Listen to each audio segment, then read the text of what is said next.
Hello and welcome to Whose Line Is It Anyway? And if you haven't seen the show before, then you're seeing it for the first time now. Now, in this programme, the performers have to make up things as they go along without preparation or rehearsal, which, let's face it, hasn't been seen on television since Crossroads went off the air. Now, in the show tonight, we have Tony Slattery, who was apparently a great success with the viewers last time he was with us. You can stop writing the letters now, Mrs. Slattery. Also returning for a second visit is top-line actor Jonathan Pryce, tonight taking time off from Chekhov. And next, well, it's always a pleasure to welcome a close personal friend to the programme. But until one comes along, here's Rory McGrath of Who Dares Wins, Chelmsford 1, 2, 3, and maybe one or two other shows that used to be on the television. And finally, the incomparable John Sessions, who, let's face it, has more talent in his little finger than the rest of his body put together. Ladies and gentlemen, the contestants. All right. Now, this first game is called Authors, and there's a little bit of preparation involved in this, in the sense that each of them has come along with a famous author in mind, ready to tell a story using the style of that famous author. So if you'd like to come forward, ready to do the storytelling. Tony, you have to start off, I'm afraid. Now, who is your author? Yes, my author is the black magic author, Dennis Wheatley. Dennis Wheatley, who writes about those chocolates, yes. And Jonathan Pryce. Egon Ronay. Egon Ronay, also writes about chocolates. Sometimes. Rory.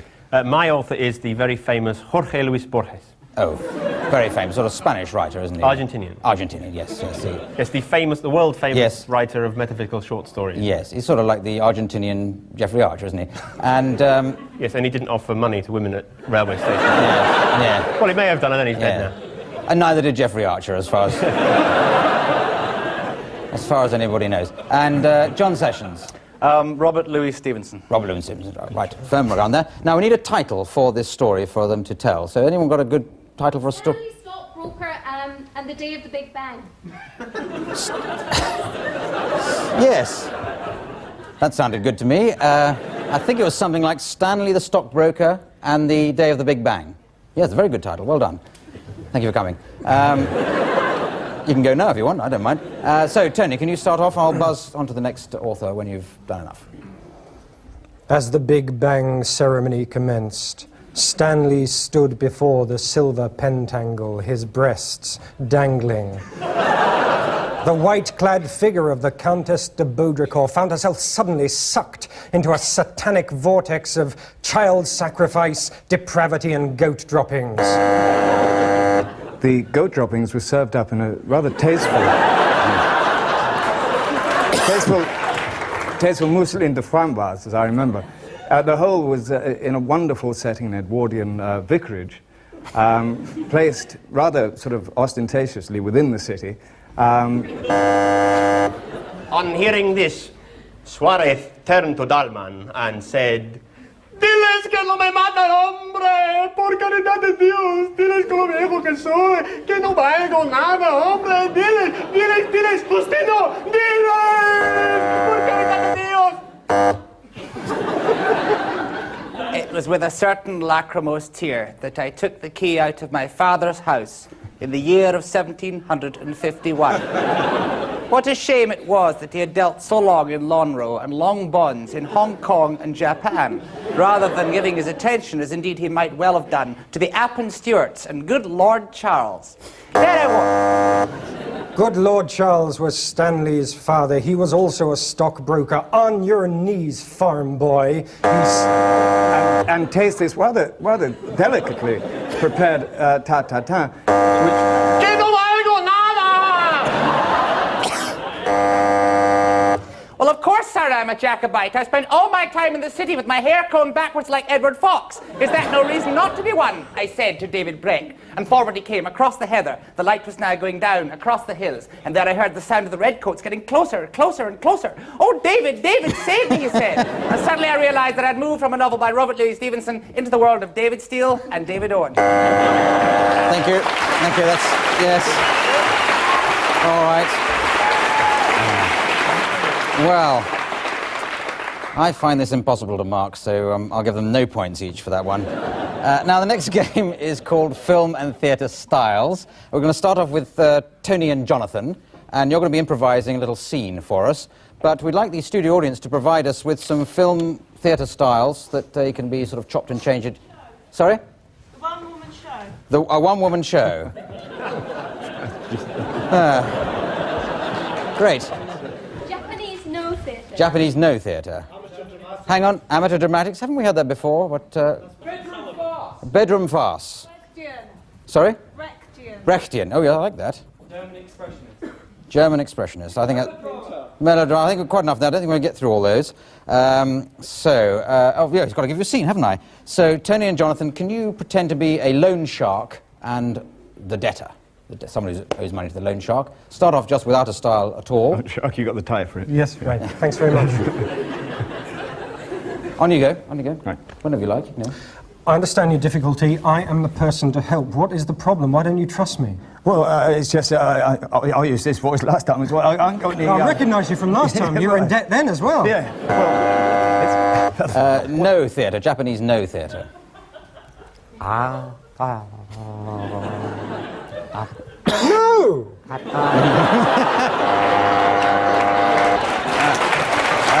Yeah. Yes, bedroom farce. Bedroom farce. Look, for goodness sake, I'll give you some money, but you've got to hide in the toilet with the vicar because my mother-in-law's coming. Quick, quick, quick, they're here. Hello. No, put them on. Look, take some money. Here it is. They'll good, absolutely. Hello, vicar. How are you? Nice to see you. Amateur dramaticals. Yes, you want some money? I'll go and get some. gosh. This should... Sorry. This... prompt? What's my... One more. Gilbert and Sullivan. I have no money to Money. spend. I have no money left to spend. No. Please give me some, please give me some, please give me some. Thank you very much. Thank you. Right. Well, that was... Yes. Well, that's going to be very difficult to beat. I'm going to give 57 points each there. Very good indeed. So now it's Rory and John. Can you come forward, ready? John will piss on them. But not now, after the show. Yeah. Yes. Right. So I've got to hurry through because Rory's got to do the epilogue later on. Now, some more theatre and film stars, if we can think. Punch and Judy, a great suggestion, you see. Now, one from this section here. Sorry? Woody Allen. I hope somebody's writing these down. And one from this section over here. The black and white minstrels. One for the kiddies there. Now, all right, so let's start off. Somebody's written those down for me, I hope. And yes, the idea of this is one of you has smashed into the car of the other one, and the other one is the chief constable. So whichever way around you want to do that. I'll be the bloke, you be the cop. No way, man. No, you picking again, Is man. this your No, man, done nothing, right? I done nothing. I'm driving Excuse down me, the road. sir. Are you black by any chance?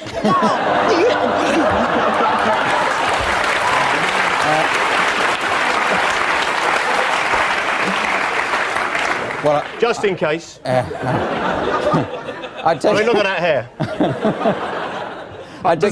I take you've done the black and white minstrels there. So a Punch and Judy. We've That done was the it. Try it again. Is this your car, sir? What are you doing? Is this your car? I don't have it. It's not my car. It's not my car. Look, my car. It's your car. It's your car. It's your car. It's not my All car. right, Look, well. nothing it is, and nothing at all. Do you think children find this at all amusing? I don't. Let's do some Brechtian, which was suggested before. Brecht. The car that has now arrived in the Caucasus has been broken. But let's go back to it in a moment. Let's go to the man coming over the hill, the old Chakaka man.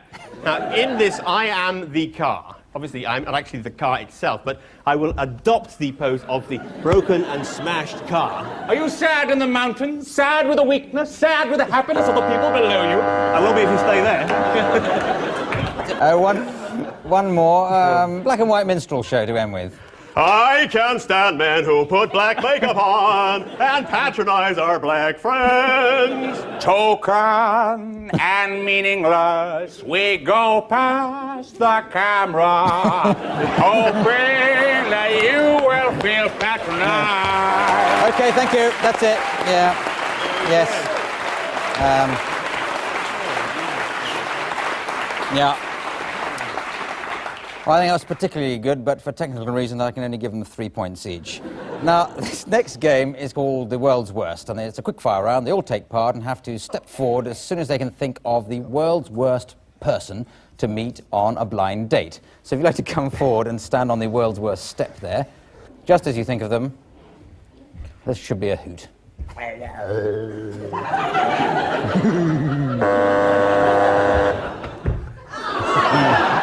Oh, I'm not picking my nose. It's just that I'm trying to kill this cockroach that crawled up there a few weeks ago. Hello, you must be Debbie. Do you want to go for an Indian?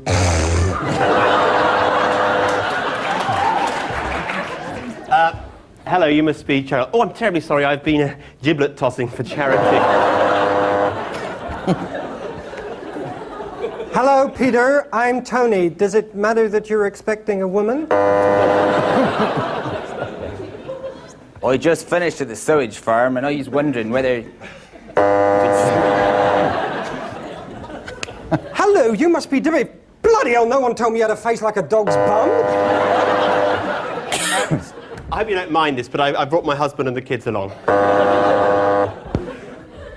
Do you know the poetry of Rod McEwen? He goes... I haven't thought of one, I just need the exercise. Hello, my name's Tony. I just want to say that I did lots, but they were all edited out.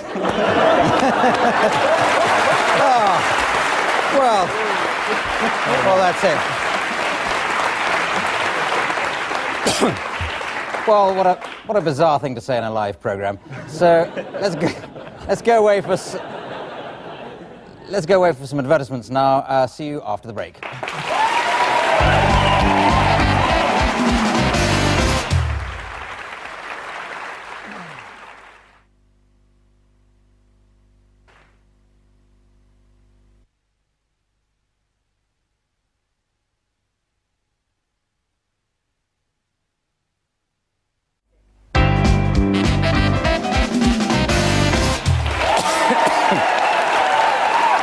Okay. Thank you very much. A great set of ads. Now, welcome back. I give 10 points to everybody for that last game, as I always do, let's face it. Now, this next game is called Props, and John and Jonathan, here's a prop for you, and you've got to come up with as many different ways of using that as possible in the time available. And Rory and Tony, that's your one. This is bottom jokes, isn't it? One or both of these have been provided by the studio audience. It just came out of their handbag or something. It's quite extraordinary. So we buzz between the two, starting with John and Jonathan. There's many different ways you can use that, starting now. It's 1912 in May. We're going across the Atlantic. It'll be wonderful. I wonder if the ship's going to sink. Do you think it is? And this is the latest in the John Paul Gaultier Total Pratt range. Hasn't quite finished yet. No, sell.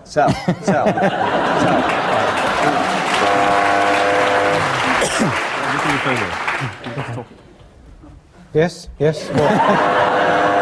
Jonathan and I are both those really freckly people from down under. We've got a fabulous new instrument which we just discovered. It's called a Wingura Magura. And we're going to be playing it for you right now. In fact, Jonathan is.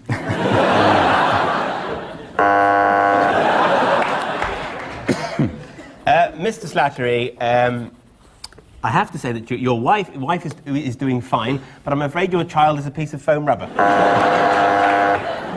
I think I know I speak for John and myself and for the rest of the crew. We just want to thank you all so much.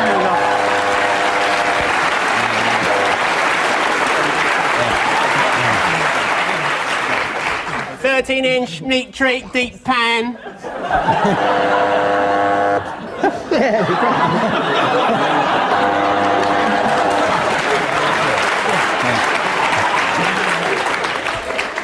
So, how long have you lived near Sellafield? I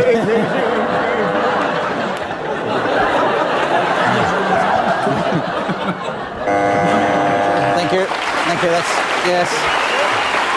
All right. Right. Well, I think 16.5 points to everybody for that last game. Now, the next round is called Different Games, because different games are played in the course of the round. Tony and John are going to play the first game, and it involves them making up an advertisement on the spot. What they've got to do is advertise a product suggested by the studio audience, but in the style of the music it'll be played in. I say they'll do it one by one. So Tony's going to go first. Can we have a sort of, some sort of rugged product that Tony could advertise? Fish. Deodorant. BMW. Medical. Hang on, wait a minute. So do you work for an advertising agency? No, I think they're BMW, sort of, that sort of car, sports car, fast car. Fast But, car. Tony, but to the sound of this music. Have you ever wanted to own something which is an extension of your penis? BMW is that kind of car. It's long, it's sleek, and there's so much inside. Many people can fit on it. If you think that this is the car for you, then just unzip your pants, lay back, and put your foot down on the accelerator. BMW, big memories, wow. Thank you. Thank you. Yes. Yeah. Now, a nice light and fluffy one for John to advertise. A nice light and fluffy product. Toupee. A toupee. Well, let's see if toupee works. Doesn't work for me, but there it is. Where you go, John? But to this you- music. to the Advertising music. a toupee to this music.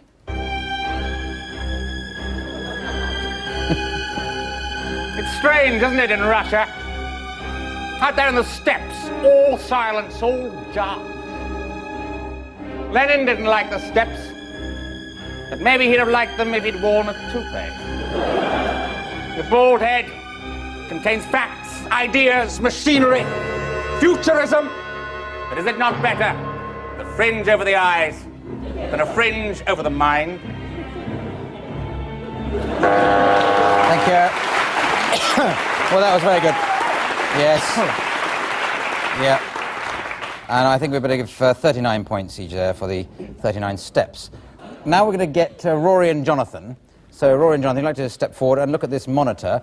This is called film dubbing. And what they've got to do is to dub on a soundtrack onto this film, from which the regular soundtrack has been taken away. What we'd like you to do, Rory and Jonathan, could you... Oh, sorry. Don't interrupt. You seem to be talking about something. I don't know. What you've got to improvise... Answering us, Clive. We're trying to concentrate. What on, for goodness sake? What we'd like you to do is to improvise somebody complaining in a hotel, to the hotel manager or something like that, but dubbing it onto this sight track. What's the opposite of a soundtrack? Sight track. There you go. I've never been so all in my life. Someone has poured some spaghetti over my helmet. Oh, well, I think I've had it. It's absolutely ridiculous. I can't see it. No, I can't see anything wrong with that. But I ordered pizza. I definitely ordered pizza. There's not a man, and this is spaghetti. I've never been so in my life. Oh, you ordered pizza in that establishment? I've never been so in my life. I have, you know, I'm a well-known transvestite. I'm going to phone and ring the Samaritans and complain. Oh, you'll be... Give me that, give me that. I won't. I won't. Oh, you're squeezing my finger. Don't you dare squeeze my... Get your Don't hand off. ever point your finger at me, you little Italian. How dare you? I shall order the pizza. No, I won't. Well, this means war. I've got a good mind. No, please, don't talk when I'm talking. That's all I ask What? of you. I'm going to send out for a pizza if you want one. Now, I'm still talking, you understand? Oh, I'm going straight back to the Wigmore Club. You can stuff your spaghetti. Thank you. Right. Jolly good. Well, that was very good. It must be worth 500 points each, so it's a shame only giving 32. So this next game is called Remote Control. It involves everybody in this. Now, each of the contestants is provided with a TV program that they're going to improvise in the style of. Tony, Star Trek. That's your TV program. Jonathan, Call My Bluff. Have you ever seen that? Maybe you've been on it for a while. Rory, Breakfast Television. I'm sure you must have been on that. And John, Bilko. you know, Phil Silvers, Bilko. So you'd like to come forward ready to do that. And the idea of this is like I'm sitting at home with my remote control, dodging around amongst the stations, but each of the programs on each of the stations happens to be dealing with the same subject, and we'd like that subject suggested now by somebody in the studio audience. Pornography. Pornography. Yes, why not? Well, we'll discover why not in a moment. So I'm going to just, you know, dance around well, not dance around, I'll just, you know, go around from station to station, just as I feel like it, starting with Rory. Hello, well, I'm... Oh, sorry, wrong camera. Well, I'm here because I'm standing in for Anne, who's having her baby this morning. Good luck from all the team. We hope it's a human. Well, we're going to talk about pornography in a minute, but apparently Shepherd's Bush roundabout should be avoided this morning. Talking of things to be avoided, of course, the Middle East. We'll be talking to the Ayatollah Khomeini later on in the show. Imagine Doberman, sir, that little face looking up on the top of the hill, his whole body covered with oil as the great llama comes down on top of him, having anal sex with him for hour upon hour upon hour. And then imagine all the women arriving, the women, the choir boys, and the great piles of molasses them rolling around. Love it, sir. Sex is what we want in the army, sir. So, switch, Tony. Space. And boobs. Lots of them. These are the voyages of my hands. Lieutenant Uhura, would you like to gasp at my veiny bang stick? Jonathan. Jonathan. Now we come to the next part on the and it's pornography. Who's going to start off on that? And I think it's Frank. Now, pornography.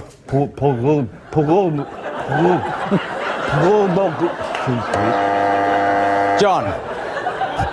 I don't understand it, Bilko. I came down to the hut earlier on. No, don't understand it, Colonel. You don't understand what's going on here. The men are needing sex. They're making love to each other. I don't understand it, Bilko. Rory. And funny man Charlie Drake. Oh, sorry, that's the wrong. Yes, well, and now Lizzie. Hello. Jonathan. Pornography. Rory. I got a message from my buttocks this morning. Did you? Tony. What's the latest, Mr. Spock? Well, Captain, my horny manliness is beginning to stir. John. It's that ridiculous, Sarge. We're coming down to close. We're going round the corner, and all these women are lying on the floor, waiting for it. Not waiting for it, begging for it. Yeah, let's go there. Come on, round the corner. Thank you very much. That'll it. Thank you.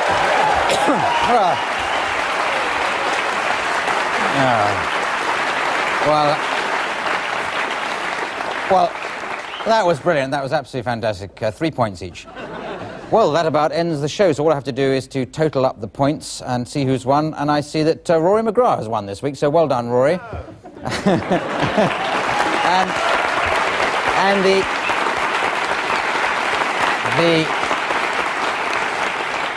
the prize for winning is to read the credits out in the style of my choosing, and I'd like Rory to read out the credits in the style of his own mother. So all I have to do now is to thank you all. Stay there, Rory, for just a moment. Thank you, Tony Slattery, Jonathan Price, Rory McGrath, John Sessions, you, the studio audience. So this is me, Clive Anderson, saying good night. Good night. Well, Rory, you've done better things in your time. Now, that Clive Anderson's very good, and John Sessions is very good, but you've done much better than that today. Oh, Phil Pope did the music. Oh, did I meet him at your wedding? I think I did, yes. Because all these people do that programme. It's such a silly little programme. What's a floor manager, for God's sake? How much does she get? Oh, I wish our Stephen would do something like that, you know. Or it'd be great. Oh, makeup design. I met her, didn't I? Oh, now, how's that girl? Oh, no, Alana Brooke, is she Irish? Oh, yeah, I wish we could find a nice little Irish girl for, for Michael. Yes, that would be lovely. Oh, Michael Lingard, just imagine. Oh, look at that. Paul. What does the director do? Oh, now, what's the difference between a director and a producer?